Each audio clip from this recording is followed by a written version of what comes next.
What is up, Wacky Lure fam? So we are up to 102 subscribers. So I do want to say thank you to all of my subscribers.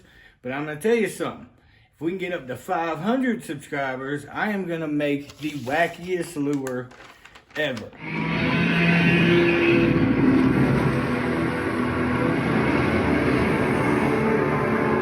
I'm going to make a Godzilla lure. I'm going to put 2 sets of spikes on it with a segmented tail. Okay? And then I'm going to give it away to a lucky viewer.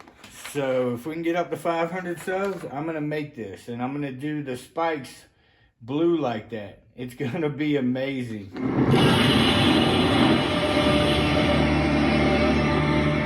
Well, Godzilla seemed pretty happy about the idea, so you know you got to keep the King of the Beast happy. That was wacky, and y'all have a good one.